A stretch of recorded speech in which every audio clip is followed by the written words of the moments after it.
प्रिय विद्यार्थियों, नमस्कार। मेरे YouTube चैनल में आपका पुनः स्वागत है। मैं डॉक्टर आभा पारिक, सह आचार्य हिंदी विभाग, राजकीय स्नातकोत्तर महाविद्यालय, थानागाजी, अलवर। बच्चों, पहले मैंने आपसे रीतिकालीन कवि देव पर बातचीत की थी और आज भी मैं उसी क्रम को आगे बढ़ाते हुए देव के जो और प्रश्न बनते हैं हमारे इसके ऊपर पाठ्यक्रम में, ज़रूरी नहीं है कि जिस पे मैंने पहले बातचीत की वही पूछा जाए। किसी भी कवि के ऊपर जो उसकी बहुत सारी चहुमुखी या बहुमुखी विशेषताएं होती हैं उनके ऊपर प्रश्न पूछा जा सकता है। तो रीतिकालीन कवियों में देव का श्रृंगार वर्णन बहुत ही आकर्षक है। जिस प्रकार से कि रीतिकाल के तो सभी कवियों ने श्रृंगार के ऊपर चर्चा की है, बिहारी ने भी की है, लेकिन देव का जो श्रृंगार पक्ष है उसकी क्या विशेषता है उसके ऊपर हमें जानकारी होना बहुत ही ज़रूरी है। तो मैं आज आपसे रीतिकालीन कवि जो कि देव आचार्य भी हैं, लेकिन उनके श्रृंगार पक्ष की क्या विशेषता है उसके ऊपर आपसे बातचीत करना चाहती हूँ। देखिए बच्चों, रीतिकाल की जो कवि देव हैं वो मूलतः श्रृंगारिक कवि भी हैं। श्रृंगार के दो पक्ष होते हैं, संयोग और वियोग। इन्होंने इन दोनों ही पक्षों पर अपनी विचार व्यक्त किए, काव्य रचना करी है देव ने। इसके अलावा बिहारी, पहले जब मैंने चर्चा करी थी तो बिहारी के का भी श्रृंगार पक्ष हमें मिलता है, लेकिन इसका मतलब ये नहीं है कि जैसा श्रृंगार वर्णन बिहारी का है वैसा ही देव का भी हो। मैंने पहले भी बताया था कि प्रत्येक कवि का अपनी एक शैली होती है, एक ढंग होता है, तो काव्य की भी, भावों की भी, विचारों के भी। तो आज हम इसके ऊपर बातचीत करेंगे कि देव का श्रृंगार वर्णन किस प्रकार का है। देव मूलतः श्रृंगारिक भावना के कवि हैं। देव की रचनाओं में श्रृंगार रस की प्रधानता पाई जाती है। शांत रस के अलावा देव के काव्य में अन्य रसों का अभाव सा पाया जाता है। उन्होंने न केवल प्रेम व श्रृंगार का शास्त्रीय वर्णन ही किया है, अपितु उत्कृष्ट प्रेम भाव की सुंदर व्यंजना भी हमें उनके काव्य में मिलती हैं। मानव का स्वभाव होता है कि वो सौंदर्य प्रेमी होता है। उनके काव्य में श्रृंगार के दोनों पक्ष, संयोग व वियोग का हमें सजीव चित्रण मिलता है। पहले हम बातचीत करेंगे कि देव का संयोग श्रृंगार वर्णन किस प्रकार का है। देव ने संयोग श्रृंगार का वर्णन करते समय रीति परंपरा के अनुरूप नायक नायिका के पारस्परिक प्रेम, हास परिहास,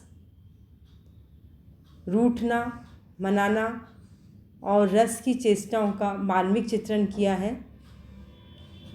उनकी कविताओं में या उनके कवित्वों में एक अनूठी रसमग्नता हमें दिखलाई पड़ती है। देखिए, एक उनका कवित्व मैं प्रस्तुत करना चाहूँगी जिस कवित्व में कवि ने सुशील सुंदरी के लिए अपने कुल के अनुरूप आचरण व व्यवहार का वर्णन किया है। बाहरी सुंदरता की बात नहीं की जाती, बाह्य सुंदरता तो कुछ समय के लिए हमें आकर्षित करती है। इंसान की भीतरी सुंदरता बाहरी सुंदरता से कई गुना महत्वपूर्ण होती है, और भीतरी सुंदरता में आता है सबसे महत्वपूर्ण हमारा व्यवहार, शालीनता। जहाँ शालीनता होगी वहाँ धैर्य भी होगा। प्रिय विद्यार्थियों, जीवन को जीने के लिए, सुचारू रूप से चलाने के लिए शालीनता का, धैर्य का होना बहुत ही आवश्यक है।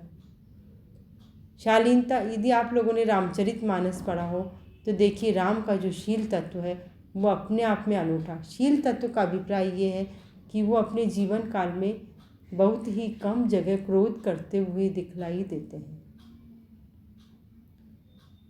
हमेशा जीवन एक जैसा नहीं चलता, जीवन में उठापटक होती है, अच्छी और बुरी परिस्थितियाँ आती हैं। सुखद स्थिति हो ऐसा नहीं हो सकता। इतिहास भी इसका साक्षी है, चाहे हम रामायण काल में देखें, महाभारत काल में देखें, आज के युग में देखें, जीवन सहज और सरल नहीं है। और सहन शक्ति जो है वो हमारे जीवन की सुंदरता को कई गुना आगे बढ़ाती है। बिना सहन शक्ति के जीवन चल नहीं सकता। अब देव की भी कल्पना देखिए कैसी है इसमें नायिका के प्रति।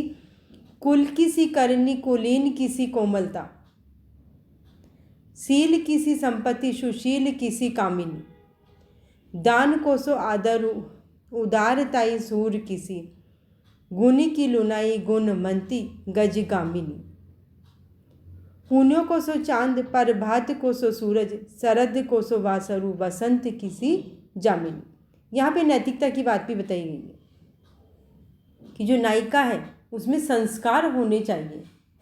हमारा जीवन हमें ऐसा नहीं कि आज शालीनता रख ली और कल नहीं रखी।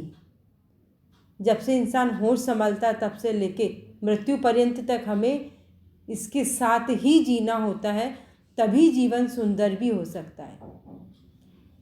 जयशंकर प्रसाद जो कि छायावाद के कवि हैं, जब आप तृतीय वर्ष में आओगे, आधुनिक काल के कवि हैं। छायावाद के 4 प्रमुख कवि हैं, जयशंकर प्रसाद, निराला, सुमित्रा नंदन पंत और महादेवी वर्मा। प्रसाद का प्रसिद्ध ग्रंथ है कामायनी। वहाँ पे उन्होंने नारी के लिए लिखा है, नारी तुम केवल श्रद्धा हो, विश्वास रजत नक पक तल में, पीयूष स्रोत सी बहा करो जीवन के सुंदर समतल में, पीयूष स्रोत सी बहा करो जीवन के सुंदर समतल में। अमृत की बरसात कैसे हो सकती। कौशल्या का चरित्र देखिए आप किस प्रकार का था। जो हमारे धार्मिक ग्रंथ हैं वो हमें बहुत बड़ी बहुत महत्वपूर्ण शिक्षा देते हैं जीवन को जीने की।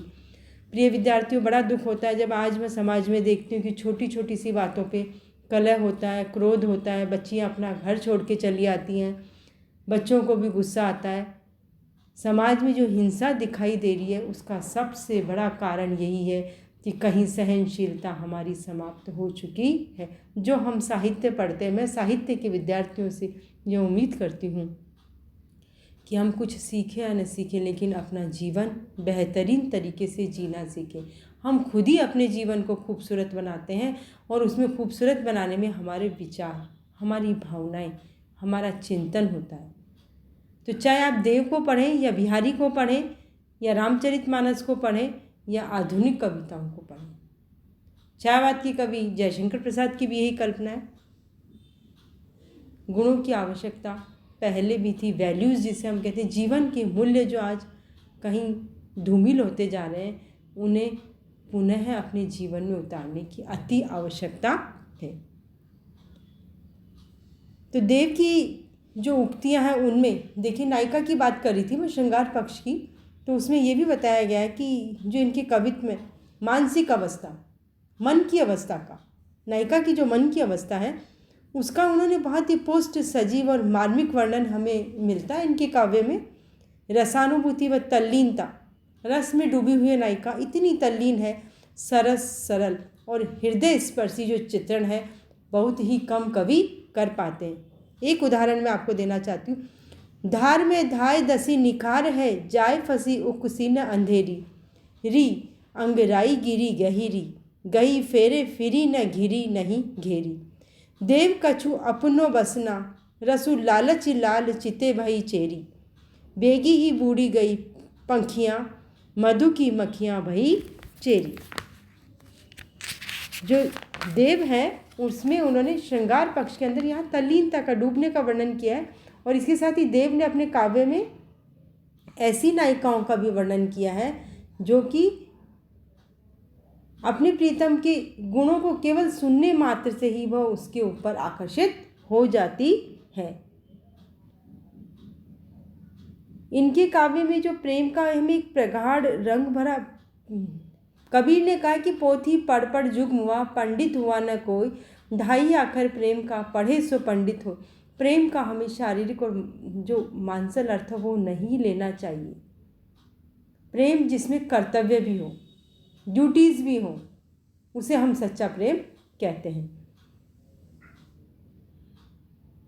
संयोग श्रृंगार के अंतर्गत क्या है कि नायिका का रूठ जाना, कम उम्र होती से, और नायक द्वारा उसे मनाना, ये तो हमें चित्रण मिलता ही। कवि देव ने इनका वर्णन बड़ी ही सफलता के साथ किया है।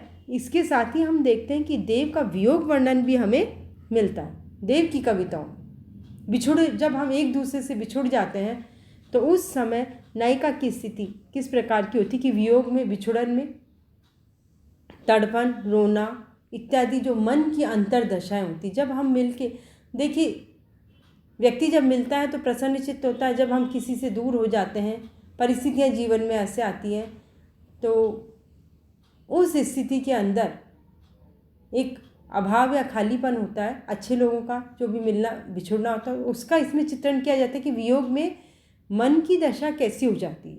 अंतर्दशाओं का मनोहर चित्रण हमें मिलता है।